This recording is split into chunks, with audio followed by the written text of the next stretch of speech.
So she's rolled out a plan that's going to, she thinks, appeal to young black voters and young Hispanic voters, like she wants to legalize weed. Which Sagar Anjeti was online today saying, just walk me through again how that's not racist. I know I'm going to get the young black guys. I'm going to start legalizing drugs and then I'll get them all. I mean, if Trump did that, can you imagine? And something about Bitcoin, and she's going to make it easier for them to get loans and so on. There are real questions about whether any of this is constitutional, her specific plans to get loans for black people that wouldn't presumably be given to white people. But what do you make of her reach out now? Because she's, trying to buy votes. I think it's another sign of desperation. I've been off of Twitter, X, for, the last week. I told myself I was going to take the month of October off so I can concentrate on things I need to do. But I snuck back on yesterday, and I did a quick search of the words black men on her Twitter timeline, or X timeline. And it went from two posts yesterday, back to 2020. So it's clear that the only times that she's interested in messaging to black men are when it's time for an election. And this is not even specific to Kamala Harris. The Democratic Party is a party of matriarchy and post-second wave feminism. They are not a party that knows how to speak to men, largely because it is a party that resents men. And there are no men, obviously they have issues with straight white men, unless they're trying to elect them president like Joe Biden. But they have a particular antipathy towards black men who don't carry the flag in the same way that black women do. And so what you see Kamala Harris trying to do is address the problem that's clear that she has with black men, and go on doing black media. And, she had President Barack Obama out in Pittsburgh last week, hectoring and lecturing black men at her campaign site. So this is a problem that the party has. This is a structural problem. This is not a problem about one specific candidate. A party that upholds the matriarchy and thinks that masculinity is toxic is going to have a problem speaking to men. And what I see, particularly from her and her surrogates, is that they are deaf to the needs of black men. And this is why they speak in sign language: shame, insults, guilt, and nagging. And that is their primary method of communication when it comes to this specific demographic group. I have to say, I really don't want to hear it. I don't want to hear their lectures on how they're not toxically masculine over on the Dem side when they've got a vice presidential candidate who wants to let boys into every single girl's sport, locker room, and private space. And they've got a husband to the next possible female president, first possible female president, who has allegedly hit a woman across the face so hard that she spun around. Not to mention knocked up the nanny while he was married to wife number one. I've had it. I don't want to be lectured by these people or the media that refuses to ask Doug Emhoff when he's right in front of them about these allegations. This is not like some random, somebody sent out a mean tweet about Doug Emhoff that we have no idea whether it's. This is an in-depth report in the Daily Mail with 3 independent witnesses, one of whom a professional male who said he was on the phone with her right after she got smacked. She's a professional, successful lawyer. These are ear witnesses. Right after the fact, 2 out of the 3, 1 came a year later. And to not even ask him, there was yet another loser who had Doug Emhoff right across from her. First, we had Tim Miller of the Dispatch, then we had Scarborough, and now we have Molly Jung Fast. Screw her. She purports to be for women. She and her party, she's got him right across from her. She doesn't ask him. They don't care about women. What they care about is abortion and scaring you into voting for them with abortion. Okay, sorry, that's my aside. But Tim Walz, too, is out there, Josh, trying to tell people that this problem with men, black men, all men, it just doesn't exist. Like, don't believe your lying eyes. He's not believing his. Take a listen to his messaging on it in SOT 28. And I'm talking here on this one, especially to the guys. You keep hearing about this gap on there. I refuse to admit that that's real because I know that we care deeply. I know these issues matter to you. I know they matter to all of us. We need to get, especially young men, out there to vote. This is not damn WWE type stuff. It's not about It's not about, well, it's cool when he talks like this or whatever. It's not cool. It hurts people. And it leads to violence and it undermines our system. That is not cool. And again, they're all tough talk on this. I guarantee you I can shoot better pheasants than them. I guarantee you I guarantee you that. Really? Really, Josh? Yeah, I'm not sure if Tim Walz can hunt a better pheasant. The video, at least that I saw, showed that he couldn't even properly load a 12-gauge shotgun cartridge in. So I'm not entirely sure that he knows what he's talking about when it comes. Yeah, right. So I'm not entirely sure that he knows what he's talking about when it comes to pheasant hunting. Megyn, just real quick before Tim Walz, on your excellent point about how they do not care about women, I have a very simple point as well to make here. What about Bill Clinton? Bill Clinton is still tossed out as a national figure. He spoke of the DNC. I mean, are we just forgetting about what happened 30 years ago when it comes to Paula Jones, Juanita Broaddrick, and obviously Monica Lewinsky and all that? I guess so. I mean, back then, Hillary Clinton dismissed all of those women in fairly graphic terms. I don't remember the exact verbiage she used, whether she said that they were low-grade whores or sluts or tramps or something. I don't want to get the exact quote One of them, wrong, I think it was Carville said bimbo eruption, which I think she signed on That's to. exactly what it was. That's exactly what it was from Jimmy Carville. So yeah. So look, I don't want to hear from these people. They are total hypocrites, and it is all about the abortion issue, as you just said. Look, when it comes to Tim Walz and the male gap, the media, first of all, never actually talks about this. They always talk about how Republicans are doing so poorly with women. And yes, Donald Trump right now is down somewhere between 10 and 15 points when it comes to women. But they never actually talk about the fact the Democratic Party has a just as big, if not greater, problem when it comes to men. And it comes back to exactly what Delano was saying just a few minutes ago, which is that men these days are told not to actually be men. When I go to campuses and I speak to young college kids, law school students, I hear this over and over and over again. And, look, I'm not a father yet. God willing, will be very soon. And I'm kind of in an odd place to give advice because I haven't actually raised a child myself. But I think I have a decent idea what it means to be a protector of the home and to defend manly traditional values there.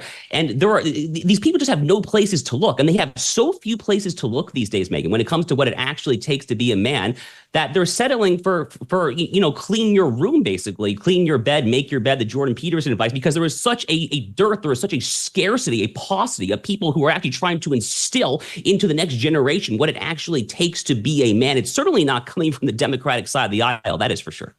Mm-hmm. Yeah, and then you like Jordan Peterson for the very reasons you're stating, and you wind up getting called an incel by these Hollywood liberals who have no idea what the attraction is or why these young men feel lost to begin with. I'll tell you this. I have 3 kids. I have a husband, and my husband's very supportive. He should be the Doug they love because he actually is a very supportive husband of a working woman and an amazing dad with his own career. You can do it all. You don't have to be like Doug Emhoff and give up your job to support your wife.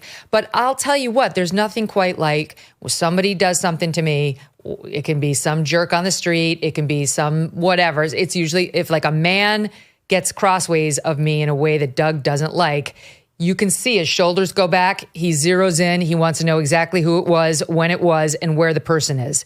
And I'm not saying he's going to go throw a punch, but he will confront. He is not afraid to go confront somebody on my behalf, which is, a little like, okay, I've got it, but also like, oh, you're hot. I mean, that's something we still want in our men, Delano. We do not want the Doug Emhoffs of the world who project super sweet and supportive, but behind the scenes are going to introduce you to Mr. Backhand if you put your hand on the shoulder of the valet. Yeah, I absolutely. I think, again, this party is one, the trans issue is one that's obviously become big over the last 10 years. But just at a more fundamental level, the party does not know how to handle the biological differences between men and women, right? Because, and biological, cultural, social, I'm thinking back to the vice presidential debate a few weeks ago, where the notion that J.D. Vance would push back on the moderators was spun as misogyny. So on one hand, Democrats will say we need women and female representation in all areas of society, and we want to be treated exactly like the men until they are treated exactly like the men. And then it's like, no, we need protectionism from, the way that men typically speak to one another. So this is part of the issue. And as I said, this even goes down to policy. Because these are people who will look at certain industries. They'll say, oh, the construction management industry is 95% men. So we think we should have more women in there. So if you are a woman whose husband provides for your family because he works in construction. Now you're having to ask yourself, okay, do I take one for the sisterhood?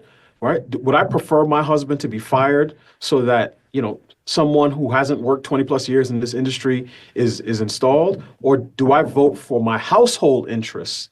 And this is why I think the issue of family is at the core of our politics, because when husband and wife, regardless of race, are together as one in terms of a household, then they are going to advocate for the things that benefit them as a family. When men and women are separated, then each advances their own interests as a mercenary. And it doesn't really matter, what's best for the family. And I think Democrats understand that, and they exploit that division even within the household. All right, so I want to talk about some of the problems with the black voters and the young voters. CNN's Harry Enton has been laying this out with his charts, which are helpful. And we'll start with SOT 23. Margin among black men under the age of 45 in presidential elections. You go back to November of 2012, what do you see? You see Obama by 81. Clinton only won him by 63. Then we're all the way down to Biden last time around by 53. A tremendous drop already. And then you take a look at the average of the most recent polls, and Kamala Harris is up by only 41 points. That is about half the margin that Obama won them by back in November of 2012. This is part of a long-standing trend of young black men moving away from the Democratic Party. Once again, if younger black men, it looks like the worst Democratic performance since 1960, since JFK versus Richard Nixon. It's the same thing among black men overall.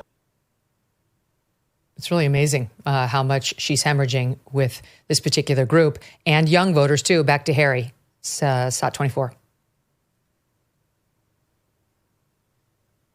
Joe Biden won voters under the age of 35 by 21 points. What do we see with Kamala Harris? Well, she's still ahead, but the margin here is significantly less than what we saw with Joe Biden back in 2020. But let's also talk about motivation, right? Because it's not just who you would support, it's whether or not you'd come out to the polls. And this, I think, is rather interesting. Do Democrats say they're more motivated to turn out after Biden left the race? Well, we do see a significant portion of Democrats who say yes, 39%. The thing I was interested in was it disproportionately younger voters who said that they were more likely to turn out or more motivated to turn out. And what we see here is it's 42%. Not a big difference between 42 and 39%. So this idea, again, that the vice president has unique potential to dig in and get young voters to turn out, John, it's just not there in the numbers despite all the internet memes that are going around. So I want to look at party identification. Again, voters under the age of 35. Go back to 2020. 56% of young voters said that, in fact, they were Democrats. They identified as Democrat or lean Democratic. You look down at 2024, it's 49%. Look at the Republican jump from 39 to 49%. And that explains why she's desperate to go on Joe Rogan. And she did the sex podcast. Okay, there's a lot at stake in this upcoming election, as you know. But regardless of who is sitting in the White House, the fuse on this volatile economy has already been lit. Even 4 years of a conservative presidency might not be enough to turn the tide on our $35 trillion national debt. And if the left wins, it's like throwing gas on a dumpster fire. But one thing you could consider is to protect your savings by diversifying into gold with the help of Birch Gold Group. For millennia, gold has stood firm in the face of greedy governments, economic upheavals, and global strife. And it can protect you right now. Birch Gold will help you convert an IRA or a 401k into an IRA in physical gold, tax-free and penalty-free. And it doesn't cost you a penny out of pocket. In the past 4 years, the buying power of the US dollar has declined, and the price of gold has increased 40%. Text MK to 989898 to learn more. They'll send you a free info kit on gold, and you can check it out for yourself. Consider Birch Gold to protect your savings with its A+ rating from the Better Business Bureau, and just text MK to the number 989898. Birch Gold. Thanks so much for watching. If you like what you just saw, hit the subscribe button for more clips and full episodes.